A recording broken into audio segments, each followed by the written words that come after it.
자리에서 일어나셔서 사도신경으로 우리의 신앙을 고백하며 영과 진리로 예배드립니다. 나는 전능하신 아버지 하나님 천지의 창조주를 믿습니다. 나는 그의 유일하신 아들 우리 주 예수 그리스도를 믿습니다. 그는 성령으로 잉태되어 동정녀 마리아에게서 나시고 본디오 빌라도에게 고난을 받아 십자가에 못 박혀 죽으시고 장사된 지 사흘 만에 죽은 자 가운데서 다시 살아나셨으며 하늘에 오르시어 전능하신 아버지 하나님 우편에 앉아 계시다가 거기로부터 살아있는 자와 죽은 자를 심판하러 오십니다. 나는 성령을 믿으며 거룩한 공교회와 성도의 교제와 죄를 용서받는 것과 몸의 부활과 영생을 믿습니다. 아멘. 주님 안에 있을 때 우리의 모든 삶이 평안한 줄 믿습니다. 우리에게 평안을 주시며 참된 안식으로 인도하시는 그 주님의 이름을 찬양합시다. 할렐루야.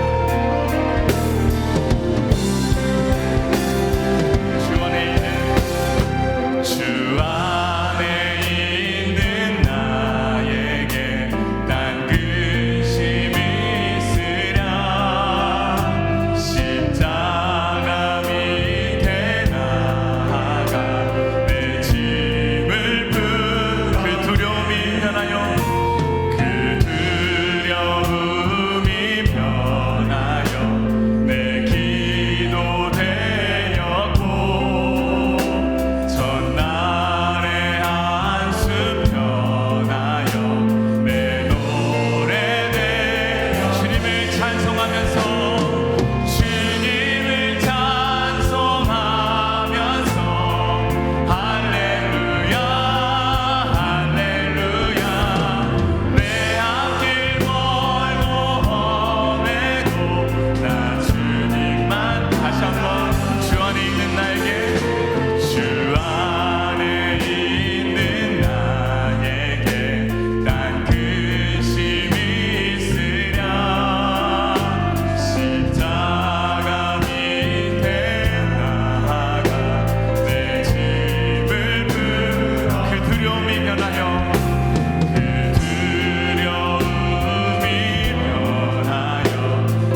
우리의 삶이 폭풍 가운데 있다고 느껴질 때 우리의 손을 잡아주시는 분 우리 하나님이십니다. 이 시간 함께 고백하실 때 주님 우리의 손을 꼭 잡고 우리의 인생 함께 동행하여 주시옵소서. 우리 간구를 담아서 함께 고백합시다. 주님여 이 손을, 주님여 이 손을 꼭 잡고 가소서. 약하고 피곤한 이 몸을 폭풍우 흑암 속 해치사 빛으로 손잡고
오늘 우리에게 주시는 하나님의 말씀은 사도행전 19장 8절에서 12절까지입니다. 바울이 회당에 들어가 석 달 동안 담대히 하나님 나라에 관하여 강론하며 권면하되 어떤 사람들은 마음이 굳어 순종하지 않고 무리 앞에서 이 도를 비방하거늘 바울이 그들을 떠나 제자들을 따로 세우고 두란노 서원에서 날마다 강론하니라. 2해 동안 이같이 하니 아시아에 사는 자는 유대인이나 헬라인이나 다 주의 말씀을 듣더라. 하나님이 바울의 손으로 놀라운 능력을 행하게 하시니 심지어 사람들이 바울의 몸에서 손수건이나 앞치마를 가져다가 병든 사람에게 얹으면 그 병이 떠나고 악귀도 나가더라. 이것은 주님의 말씀입니다. 아멘. 우리는 사도행전 말씀을 통해 오늘 교회와 성도들에게 주시는 하나님의 음성의 귀를 기울이고 있습니다. 사도행전 19장은 사도 바울의 제3차 선교 여행을 보도하고 있습니다. 사도 바울의 3차 선교 여행의 중심지는 바로 아시아의 주도였던 에베소였습니다.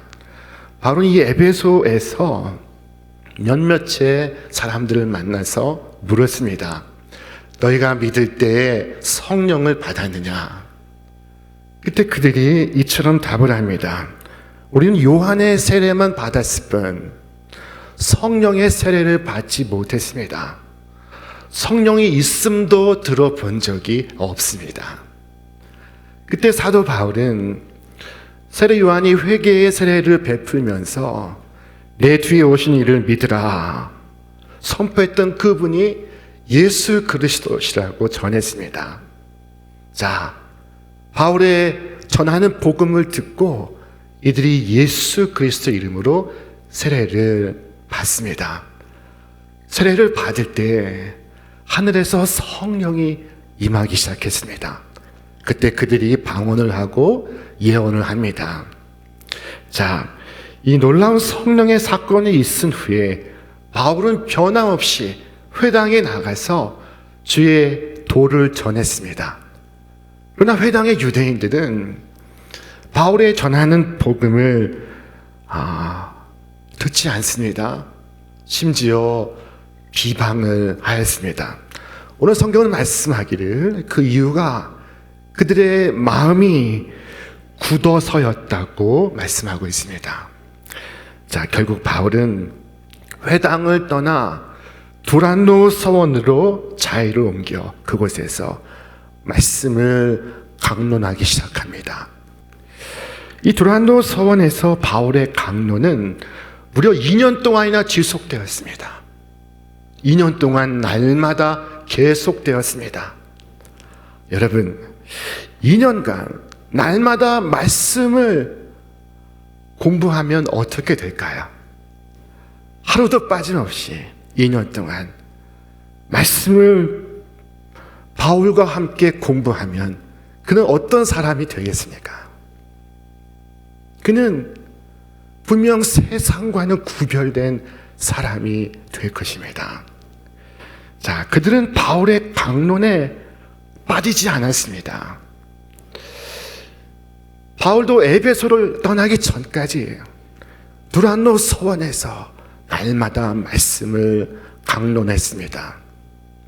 이 강론하다라는 이 성경의 헬라어 단어인 디알레고마이는 영어로 reasoning을 의미합니다.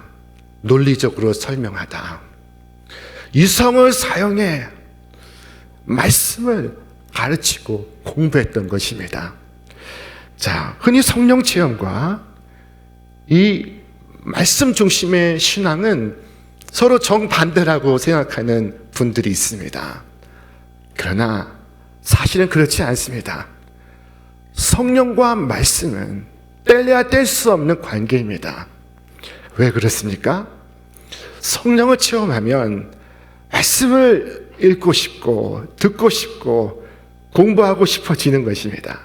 그런데 성령을 받고 성경을 읽으면 성경의 이야기가 그들의 이야기인 동시에 오늘 나의 이야기로 들리는 것입니다. 여러분, 그래서 이 출애굽의 이야기는 내가 믿는 하나님의 전능하신 사랑의 이야기이며, 광야를 걷는 이스라엘 백성들의 불순종의 이야기는 오늘 나의 불순종의 이야기가 되는 것입니다. 성경이 곧 나의 이야기가 됩니다. 성경을 통해 내가 하나님의 뜻을 발견합니다. 그러므로 성경은 꿀보다 더 달고, 성경을 공부하는 것은 아주 흥미로운 시간이 되는 것입니다. 자, 나아가 성령을 체험하면 기록된 말씀인 성경뿐만 아니라 강단에서 선포되는 말씀 또한 주의 말씀으로 들립니다. 자, 여러분, 성령을 체험하면 가르침과 권면이 주의 말씀으로 들리는 것입니다. 자, 지금 바울이 하나님 말씀을 전하고 있습니다. 그러나 성경은 무엇이라고 말씀하고 있습니까? 우리 함께 읽겠습니다. 유대인이나 헬라인이나 다 주의 말씀을 듣더라. 바울의 말을 듣더라가 아닙니다. 주의 말씀을 듣고 있는 것입니다. 지금도 제가 여러분에게 설교하고 있습니다마는 여러분은 지금 저의 말을 듣는 것이 아니라 주의 말씀을 듣고 있는 중입니다. 사람의 입으로 전해지고 있지만 여러분의 마음에선 주의 말씀으로 들리고 있는 것입니다.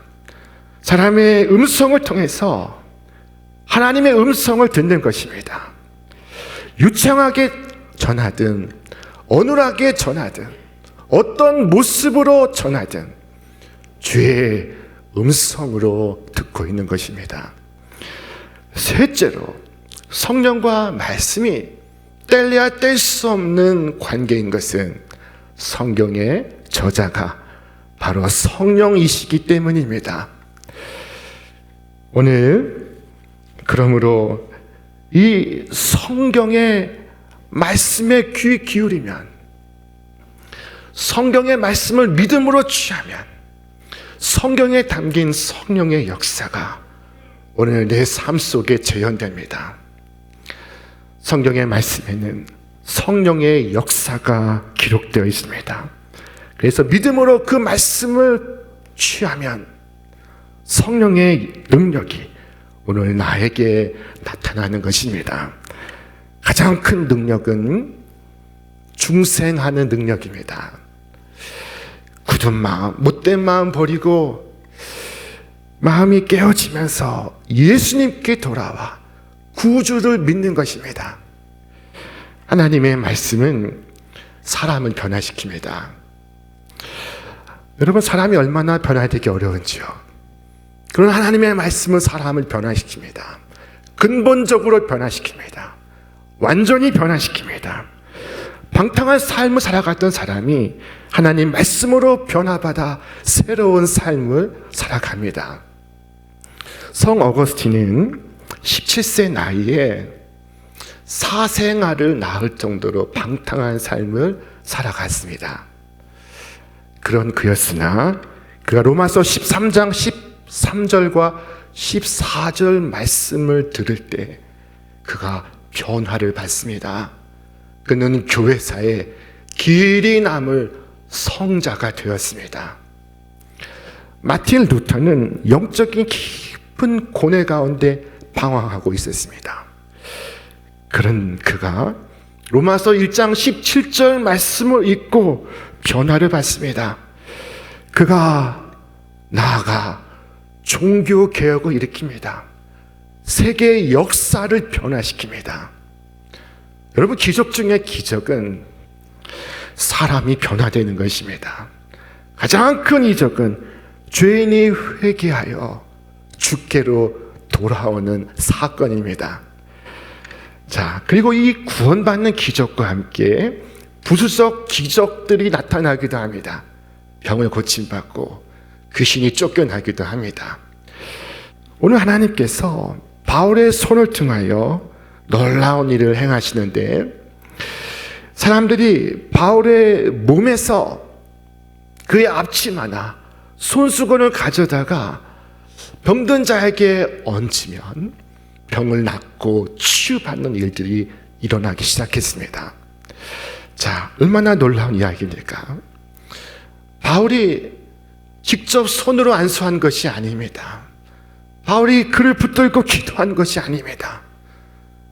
바울의 앞치마와 손수건을 가져다가 얹어도 병이 낫고 있었습니다.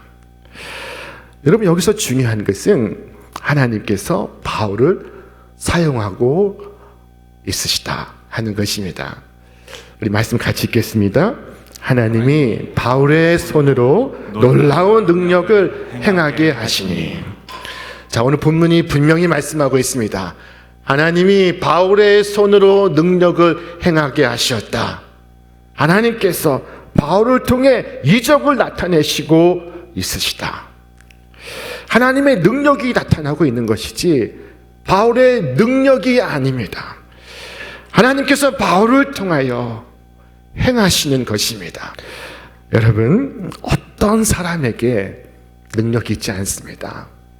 어떤 옷에 능력이 있지 않습니다. 주님께 능력이 있는 것입니다. 모든 능력의 근원은 주님이십니다. 모세에게 능력이 있지 않습니다. 모세의 지팡이에 능력이 있지 않습니다. 모든 능력의 원천은 하나님께 있는 것입니다. 자, 그러나 이 본질을 무시하고 이 기적의 현상만을 쫓아갈 때 어떤 사람들은 아주 어리석은 행동을 합니다. 그 중에 한 사례가 오늘 등장하고 있습니다. 자, 제사장 스게와의 7 아들들이 있었습니다.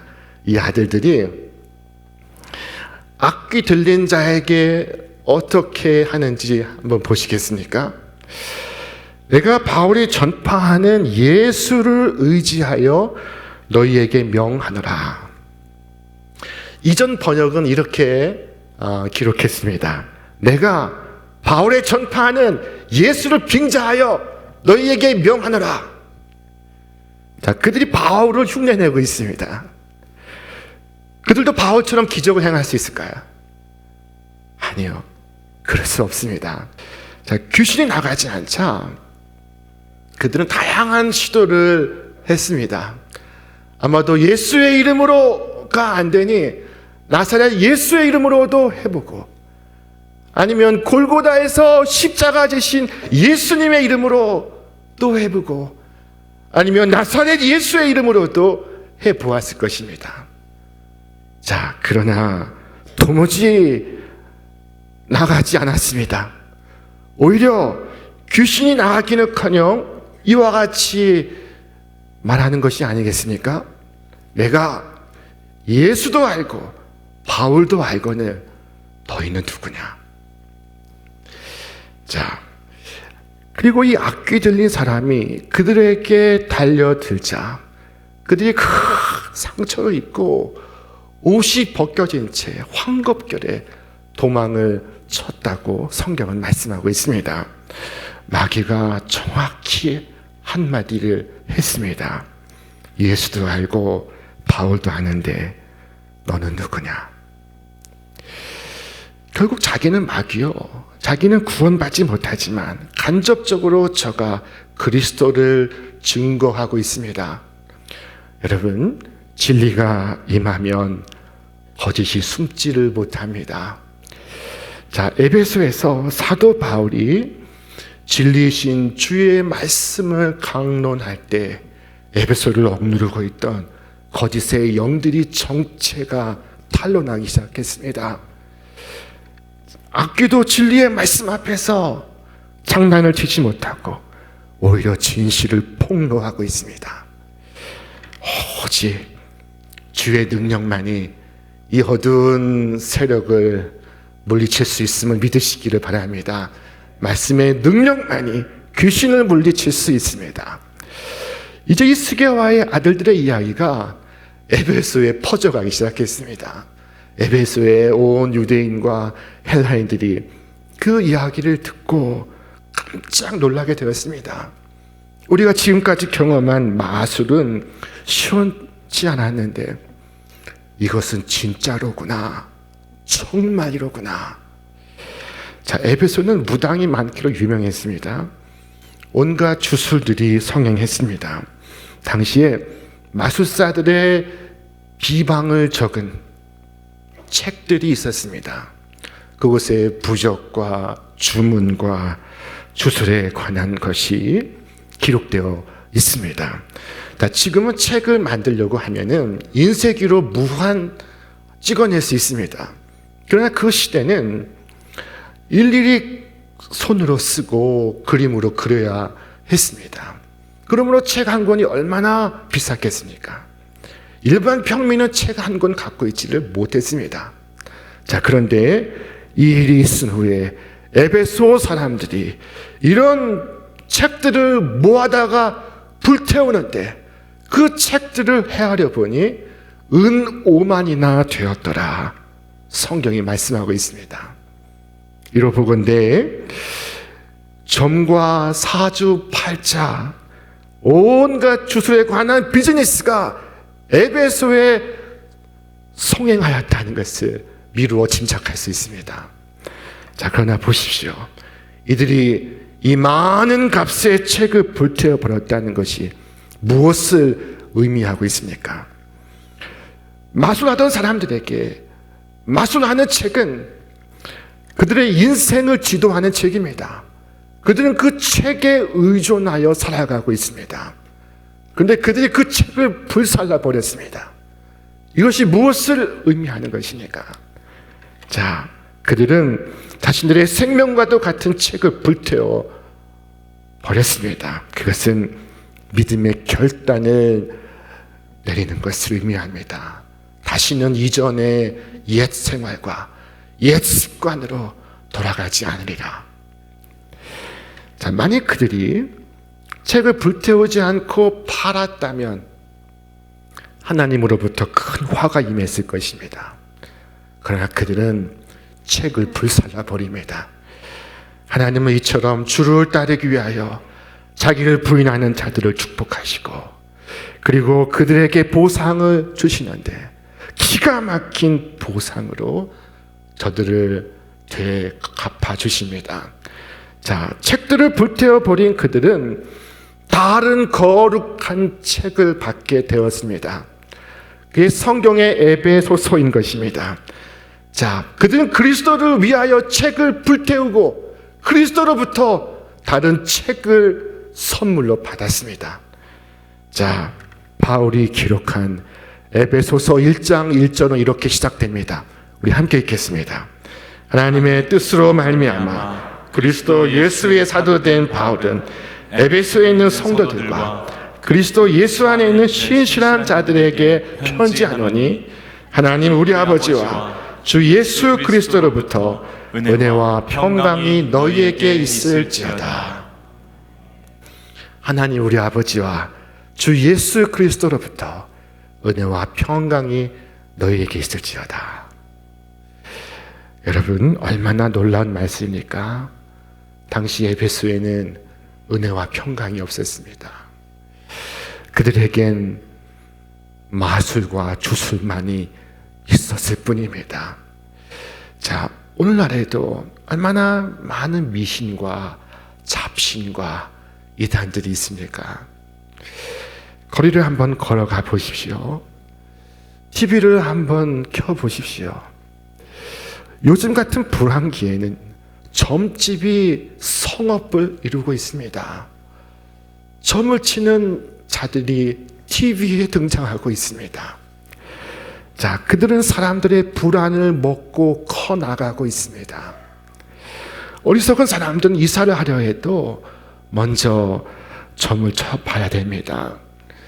그들은 결혼을 하려고 해도 먼저 점을 쳐보아야 합니다. 점 없이는 꼼짝을 할 수 없습니다. 그들은 불안과 두려움의 포로입니다. 그런데 에베소서 1장 1절은 이렇게 시작됩니다. 하나님 우리 아버지와 주 예수 그리스도로부터 은혜와 평강이 너희에게 있을지어다. 자, 여러분, 성도는 어떤 경우에도 굿이나 부적이나 손금이나 타로나 사주팔자 같은 귀신의 역사에 비옥되어서는 안 됩니다. 여러분, 친구들이 간다고 나도 한번 재미로 가볼까? 여러분, 결단코 생각하지 않기를 바랍니다.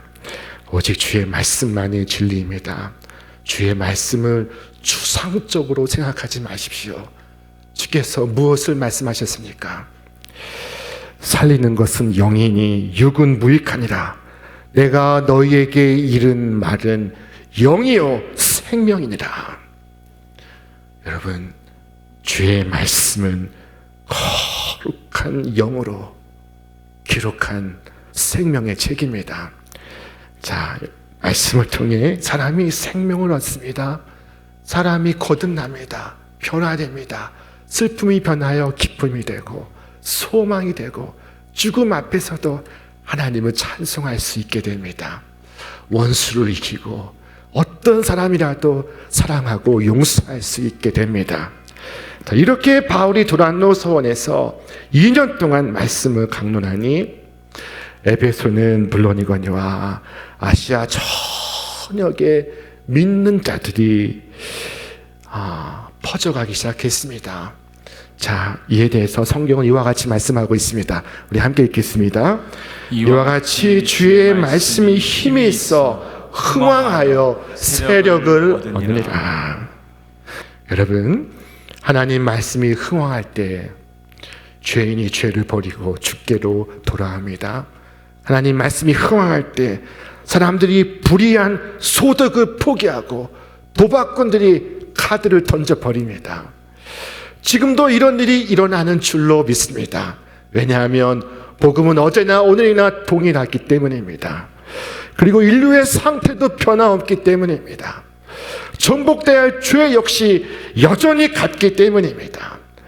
자, 우리가 믿음으로 말씀을 취할 때 성령께서 역사하심으로 귀신이 쫓겨나고 문제가 해결되고 하나님의 기적과 축복이 임하고 영혼이 잘됨 같이 범사에 잘되고 강건하게 되는 줄로 믿습니다.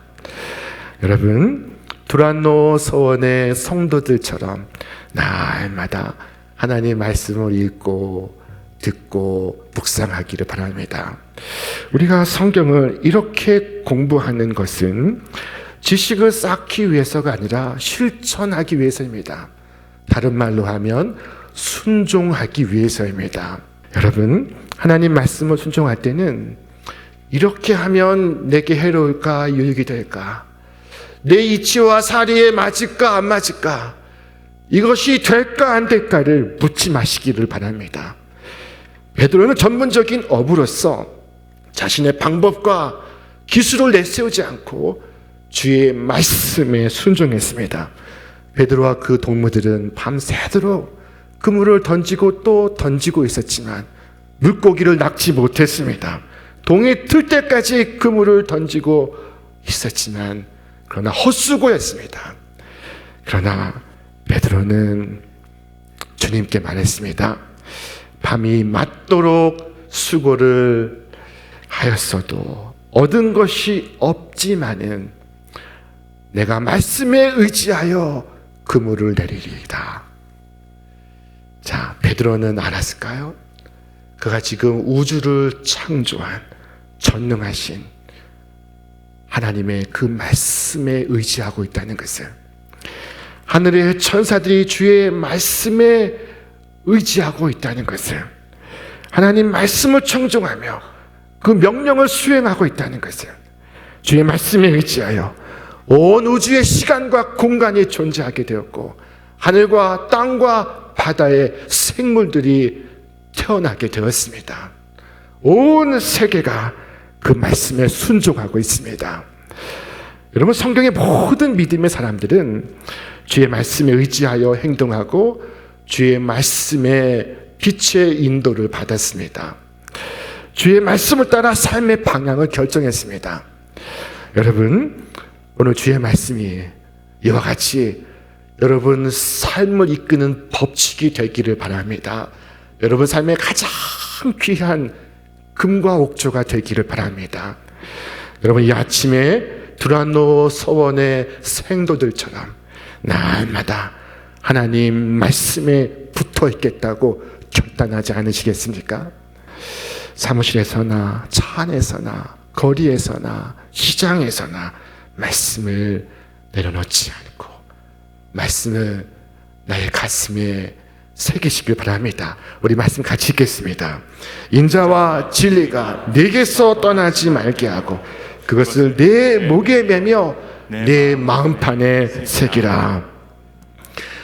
오늘 하나님께서 우리 주 예수 그리스도로 인하여 여러분이 꼭 붙들고 있는 그 말씀 위에 은혜와 축복과 간증과 은혜를 더 풍성하게 더해 주시기를 주님의 이름으로 축원합니다. 이제는 우리 주 예수 그리스도의 은혜와 하나님의 극진하신 사랑하심과 성령님의 내주 감동 충만케 하시는 역사가 날마다 말씀에 순종하고 말씀의 빛으로 인도를 받으며 말씀의 능력으로 살아가기를 결단하는 우리 모든 신촌의 성도들 위해 저들의 가정과 일터와 기업 위에 그리고 이 나라와 온 세계 위에 이제로부터 영원토록 함께 하시기를 간절히 축원하옵나이다. 아멘.